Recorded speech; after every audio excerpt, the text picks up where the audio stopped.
BC సమన్వయ committee ఏర్పాటు చేసినటువంటి ఈ నెల 18/1/2025 నాడు మహాధరణ కార్యక్రమాన్ని బీసీ సమన్వయ కమిటీ కిషాబ్ సార్ గారు, అదేవిధంగా శ్రీరాములు గారు, అదేవిధంగా అంబావతి గోవింద్ గారు వీళ్ళ ఆధ్వర్యంలో స్టేట్ లీడర్లతో అందరినీ ఆహ్వానించడం జరుగుతూ ఉంది అనంతపురం జిల్లాకు హెడ్ క్వార్టర్కి. అదేవిధంగా ఈ బీసీల సమస్యే దేశ సమస్యగా దేశమంతా భావిస్తూ ఉంది.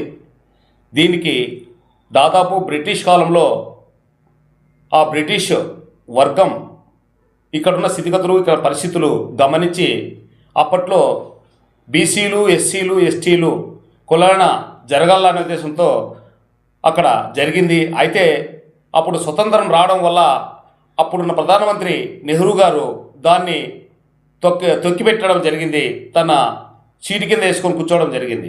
అప్పటి నుంచి ఇప్పటి వరకు కూడా బీసీల సమస్యే దేశ సమస్యగా అది పునరావృతం అవుతానే ఉంది. కానీ ప్రతి దాంట్లో బీసీలకు అన్యాయం జరుగుతూ ఉంది, ఎస్సీలకు అన్యాయం జరుగుతూ ఉంది, ఎస్టీలకు అన్యాయం జరుగుతూ ఉంది, మైనార్టీలకు అన్యాయం జరుగుతూ ఉంది. కాబట్టి మనం ఈ దేశంలో 80% ఉన్న మనం ఇప్పటివరకు కూడా సర్పంచ్ పదవులు అయితేనేమి, ఎంపీటీసీలు అయితేనేమి, జెడ్పీటీసీలు అయితేనేమి, మున్సిపల్ చైర్మన్లైనా, ఎమ్మెల్యేలైనా, ఎంపీలైనా కూడా కంటితురుపు చర్యతో వారికి తోచిన వారిని దగ్గర పెట్టుకొని వారు పబ్బం గడుపుకుంటూ వ్యవహరిస్తున్నారు.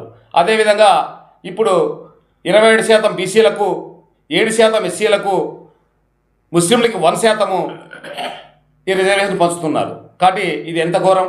అదేవిధంగా పక్క రాష్ట్రంలో తమిళనాడులో కేంద్రానికి సంబంధం లేకోకుండా, ప్రధానమంత్రికి సంబంధం లేకుండా, ప్రైమ్ మినిస్టర్ ప్రెసిడెంట్ ఆఫ్ ఇండియాకి సంబంధం లేకోకుండా 69% ఇక్కడున్న రాష్ట్ర ప్రభుత్వం 60% రిజర్వేషన్ పెంచి అక్కడ ఎస్సీలకు 25%, బీసీలకు 42%, అదేవిధంగా మైనారిటీలకు 6%, కుదిరి జరిగింది 69% అక్కడ చేసుకోవడం జరిగింది.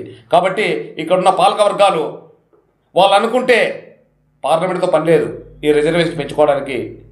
రిజర్వేషన్లు బీసీలకు, ఎస్సీలకు న్యాయం చేయాలని నిజంగా ఓట్లకే వాడుకుంటున్నారు, ఓటు బ్యాంక్ మాత్రం పెట్టుకున్నారు తప్ప కంటు తుర్పు చర్యతో ఈరోజు ఆ రోజు కూడా అదేవిధంగా జరుగుతూ ఉంది.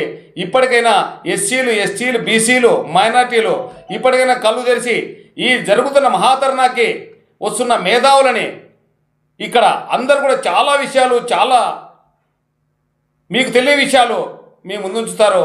అవన్నీ గమనించి మనలో చలనం రావాలా అనే ఉద్దేశంతో వీళ్ళు అనేక కష్టపడి కష్టాలతో వీరు ఈ కార్యక్రమం నడుపుతున్నారు. కాబట్టి అందరూ కూడా దయచేసి ఇక్కడ ఉన్నటువంటి విద్యార్థులు, అదేవిధంగా మహిళలు, మహిళా సంఘాలు, అదేవిధంగా రైతు సంఘాలు, అదేవిధంగా నాయకులు, కార్యకర్తలు, దీనికి రాజకీయ పార్టీలకు అతీతంగా ఏ రాజకీయ పార్టీలో ఉన్నా కూడా బీసీ, ఎస్సీ, ఎస్టీ అంటే ఈ కార్యక్రమం వచ్చి అనంతపురం జిల్లాలో నడిపొట్టున జరిగే ఈ మహాధరణకి విజయవంతం చేస్తారని కోరుకుంటూ జై భీమ్, జై భారత్.